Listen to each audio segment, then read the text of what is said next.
कभी कभी हम किसी इंसान को यूं ही हल्के में ले लेते हैं, सोचते हैं कि ये भी बाकी लोगों जैसा ही है, लेकिन हमें पता नहीं होता कि वो व्यक्ति भगवान से जुड़ा हुआ है। उसका हृदय ईश्वर का मंदिर है, उसकी चुप्पी भी एक प्रार्थना है। और जब ऐसे व्यक्ति का दिल टूटता है तो सिर्फ एक इंसान नहीं रोता, पूरा ब्रह्मांड थोड़ी देर के लिए मौन हो जाता है।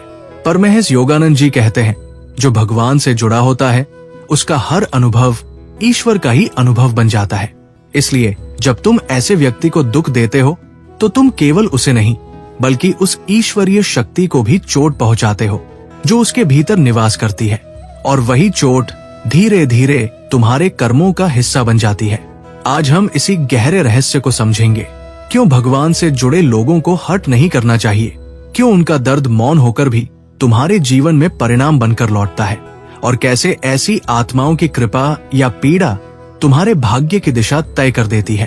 तो चलिए शुरू करते हैं। दोस्तों, कभी आपने महसूस किया है कि कुछ लोग दुनिया से बिल्कुल अलग होते हैं?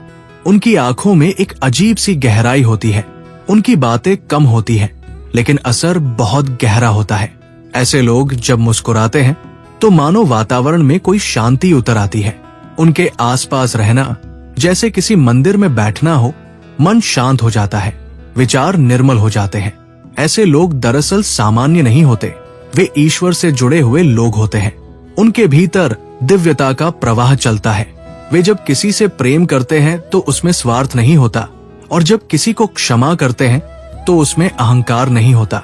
लेकिन अगर ऐसे व्यक्ति का दिल तुम तोड़ दो तो समझ लो कि तुमने सिर्फ एक इंसान को नहीं बल्कि उस ईश्वरीय ऊर्जा को चोट पहुंचाई है जो उनके माध्यम से दुनिया में काम कर रही थी। और उस चोट का असर सिर्फ उस व्यक्ति तक सीमित नहीं रहता, वो तुम्हारे कर्मों में उतर जाता है। परमहंस योगानंद जी कहते थे, जो व्यक्ति ईश्वर से जुड़ा होता है वो किसी से बदला नहीं लेता, पर उसका मौन ही ईश्वर का न्याय बन जाता है।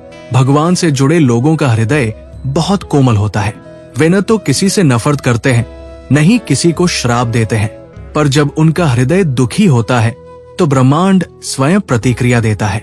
क्योंकि जब एक शुद्ध आत्मा पीड़ा अनुभव करती है तो उसकी ऊर्जा सीधे ईश्वर तक पहुंचती है, और उस ऊर्जा को संतुलित करने के लिए प्रकृति स्वयं व्यवस्था करती है। इसलिए कहा गया है, संत को रुलाना ईश्वर को रुलाने के समान है। देखो, ये ब्रह्मांड बहुत न्यायप्रिय है।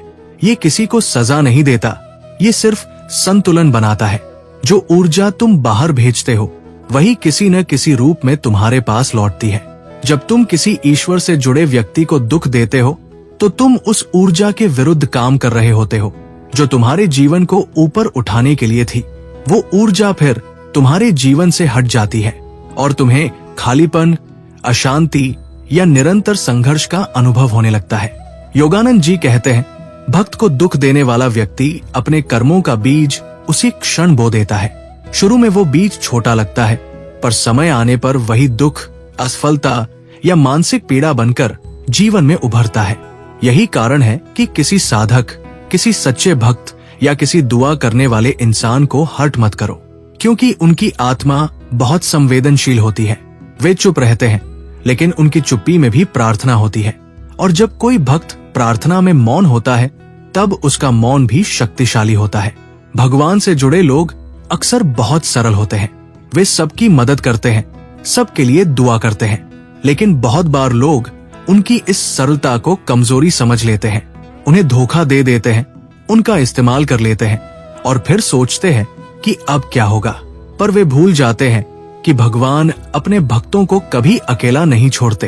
वे स्वयं उनके हृदय की रक्षा करते हैं। कोई उनके साथ अन्याय करे तो भगवान उसी अन्याय को उसके जीवन में सीख में बदल देते हैं। कई बार तुम देखोगे कि जिसने किसी भक्त को दुख दिया उसका जीवन कुछ समय बाद नीचे गिरने लगता है। लोग कहते हैं कर्म का फल मिल गया, लेकिन सच्चाई ये है कि वो उस संत की पीड़ा की तरंगों का प्रतिफल होता है। ये कोई बदला नहीं, ये सिर्फ ब्रह्मांडीय संतुलन है। जब कोई भक्त रोता है तो उसकी हर आंसू में प्रार्थना होती है और वो प्रार्थना व्यर्थ नहीं जाती। योगानंद जी ने कहा था, भक्त की पीड़ा भगवान की चेतना को जगाती है। इसलिए जब कोई ईश्वर प्रेमी आत्मा आहत होती है तो भगवान स्वयं प्रतिक्रिया देते हैं, कभी परिस्थितियों के माध्यम से, कभी कर्मों के माध्यम से। इसलिए समझो कि किसी ऐसे व्यक्ति को हर्ट करना जो हर दिन भगवान से जुड़ता है, जो सच्चे मन से प्रार्थना करता है, जो किसी का बुरा नहीं चाहता, ये सिर्फ एक गलती नहीं, ये एक कर्मिक ऋण बन जाता है। और वो ऋण तब तक पीछा करता है जब तक व्यक्ति अपने किए पर पछतावा न करे और क्षमा न मांगे। कभी कभी ऐसा भी होता है कि कोई व्यक्ति किसी भक्त को दुख देता है, पर बाद में वही भक्त उसके लिए दुआ कर देता है। तब वो व्यक्ति धीरे धीरे सुधार की ओर बढ़ने लगता है, क्योंकि दुआ कर्म से भी बड़ी शक्ति है। दुआ कर्मों को हल्का कर देती है। इसलिए योगानंद जी कहते हैं, कभी किसी ईश्वर से जुड़े व्यक्ति को दुख मत दो, बल्कि उनकी दुआ मांगो, क्योंकि उनकी दुआ में तुम्हारा भविष्य छिपा है। जो लोग सच में भगवान से जुड़े होते हैं, वे संसार को छोड़ने वाले नहीं होते। वे संसार में रहते हैं, लेकिन संसार उन्हें छू नहीं पाता। उनकी आत्मा ऊंचे स्तर पर रहती है। वे जिनसे प्रेम करते हैं उन्हें ऊर्जा देते हैं, जिनके लिए प्रार्थना करते हैं उन्हें शांति मिलती है, और जो उन्हें चोट पहुंचाते हैं वे अनजाने में अपनी ही किस्मत के खिलाफ खड़े हो जाते हैं। इसलिए अगर तुम्हारे जीवन में कभी ऐसा कोई व्यक्ति आए जो सच्चे मन से भगवान की बात करता हो, जो तुम्हें अच्छाई की राह दिखाता हो, जो तुम्हारे लिए प्रार्थना करता हो, तो उसे कभी हर्ट मत करना, क्योंकि उसका दिल टूटने पर सिर्फ एक इंसान नहीं रोता, पूरा ब्रह्मांड थोड़ा सा असंतुलित हो जाता है। और यही वो रहस्य है जिसे योगानंद जी ने कर्म की सूक्ष्म लहरें कहा है।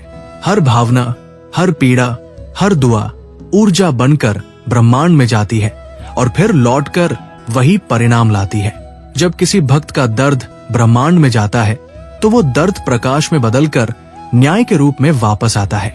और यही कारण है कि हमें हमेशा ये याद रखना चाहिए, ईश्वर से जुड़े लोगों को हर्ट मत करो, क्योंकि उनका दर्द मौन नहीं रहता, वो तुम्हारे कर्मों में उतर जाता है। पर में ऐसा योगानंद जी कहते थे, ईश्वर के सच्चे भक्त को तुम चोट पहुंचा सकते हो, लेकिन उसका प्रेम और क्षमा तुम्हारे अंधकार को भी प्रकाश में बदल सकती है। ये वाक्य जितना गहरा है उतना ही सच्चा भी। भगवान से जुड़े लोगों का हृदय बहुत कोमल होता है, पर उनकी आत्मा अडिग होती है। वे जब किसी को क्षमा करते हैं तो वो क्षमा केवल शब्द नहीं होती, वो एक ऊर्जा होती है जो तुम्हारे भीतर के नकारात्मक कर्मों को पिघलाने लगती है। ये क्षमा तुम्हारे जीवन के अंधेरे को धीरे धीरे मिटाकर एक नई शुरुआत का मार्ग खोलती है। देखो, जब कोई भक्त दुखी होता है तब ब्रह्मांड में हलचल होती है, लेकिन जब वही भक्त उस व्यक्ति को क्षमा करता है जिसने उसे दुख दिया था, तब ब्रह्मांड में एक दिव्य शांति उतरती है, क्योंकि क्षमा क्रोध से भी अधिक शक्तिशाली ऊर्जा है। पर में ऐसा योगानंदा कहते थे, forgiveness is the fragrance that the flower gives even when crushed. यानी जब कोई व्यक्ति तुम्हें तोड़ भी दे, फिर भी अगर तुम्हारे भीतर प्रेम की खुशबू बाकी है तो समझो तुम्हारा संबंध ईश्वर से है। भक्त की यही विशेषता होती है, वो हर्ट होकर भी दुआ करता है, और उसकी यही दुआ कई बार उस व्यक्ति के कर्मों का संतुलन बना देती है जिसने उसे दुख दिया। यही कारण है कि योगानंदा जी कहते हैं, भक्त से माफी मांग लो, उसके आशीर्वाद से तुम्हारा कर्म हल्का हो जाएगा। ये कोई अंधविश्वास नहीं, ये गहरी आध्यात्मिक सच्चाई है, क्योंकि जब एक भक्त तुम्हारे लिए दुआ करता है तो उसके माध्यम से ईश्वर तुम्हारे कर्मों में प्रकाश भेजता है। कई लोग ये सोचते हैं कि अगर हमने किसी को दुख दिया है तो बस समय के साथ सब ठीक हो जाएगा, लेकिन ऐसा नहीं है। समय घाव को ढक सकता है, पर कर्म की ऊर्जा को मिटा नहीं सकता। उसे केवल प्रेम, पछतावा और क्षमा ही शुद्ध कर सकते हैं। इसलिए अगर तुमने किसी आध्यात्मिक व्यक्ति को, किसी सच्चे भक्त को कभी दुख पहुंचाया हो तो सबसे पहले भीतर से पश्चाताप करो। सच्चे मन से ईश्वर से कहो, हे प्रभु, मैंने अनजाने में उस आत्मा को दुख दिया जो आपसे जुड़ी थी, मुझे क्षमा करें। इस तरह की सच्ची प्रार्थना तुम्हारे जीवन में प्रकाश के द्वार खोल देती है। योगानंदा जी अपने शिष्यों से कहा करते थे, अगर कोई तुम्हें धोखा दे तो उससे घृणा मत करना, बल्कि ईश्वर से कहना, प्रभु, उसे भी वही प्रेम दो जो आप मुझसे करते हैं। ये बात छोटी लगती है, लेकिन इसमें अपार शक्ति है, क्योंकि जब तुम उस व्यक्ति को क्षमा करते हो जिसने तुम्हें हर्ट किया है, तब तुम उसके कर्म का एक हिस्सा अपने प्रेम से संतुलित कर देते हो। यही तो ईश्वर का नियम है। प्रेम और क्षमा कर्मों की सबसे ऊंची चिकित्सा है। अब जरा सोचो, अगर ऐसा व्यक्ति जिसे तुमने हर्ट किया वही तुम्हारे लिए दुआ करने लगे तो तुम्हारे कर्मों में कितना परिवर्तन आ जाएगा। यही कारण है कि कई बार लोग अनजाने में किसी भक्त को दुख देते हैं, पर बाद में उनका जीवन किसी अज्ञात कृपा से संवरने लगता है। वो कृपा किसी और की नहीं होती, वही भक्त अपने मौन आशीर्वाद से उनका मार्ग साफ कर देता है। पर में ऐसा योगानंदा कहते थे, जो व्यक्ति ईश्वर से जुड़ा है वो बदला नहीं लेता, वो परिवर्तन लाता है। उसका मौन भी दुआ बन जाता है, उसके आंसू भी करुणा में बदल जाते हैं, उसकी हर सांस में प्रेम होता है। और जो कोई ऐसे व्यक्ति के संपर्क में आता है वो चाहकर भी वैसा नहीं रह पाता, उसका मन धीरे धीरे पवित्रता की ओर बढ़ता है। इसलिए अगर तुम जीवन में ऐसे किसी व्यक्ति से मिले हो जो हमेशा दूसरों की भलाई चाहता है, जो ईश्वर की बातें करता है, जो हर परिस्थिति में शांत रहता है, तो समझो कि तुम्हें ईश्वर की एक झलक दिखी है। ऐसे व्यक्ति के पास रहना, उनकी बातों को सुनना, उनके लिए प्रार्थना करना, ये खुद एक पुण्य है। और अगर गलती से भी कभी उन्हें दुख पहुंचा दो तो तुरंत क्षमा मांगो, क्योंकि उनकी क्षमा में ही तुम्हारी मुक्ति का बीज छिपा होता है। भक्तों का दिल तोड़ने से बड़ा पाप कोई नहीं और उनकी दुआ पाने से बड़ा पुण्य कोई नहीं। ये संसार कर्म के नियम पर चलता है। जो ऊर्जा तुम भेजते हो वही लौटती है। अगर तुम किसी को पीड़ा देते हो तो वो ऊर्जा तुम्हारे पास किसी रूप में लौटती है, लेकिन अगर वही व्यक्ति तुम्हारे लिए क्षमा और दुआ भेजता है तो वो ऊर्जा तुम्हारे जीवन को रूपांतरित कर देती है। इसलिए कहा गया है, संत का दिल मत दुखाओ, क्योंकि उसका मौन भी आशीर्वाद या दंड बन सकता है। योगानंदा जी कहते थे, God's grace flows through pure hearts, यानी ईश्वर की कृपा उन हृदयों से बहती है जो पवित्र है।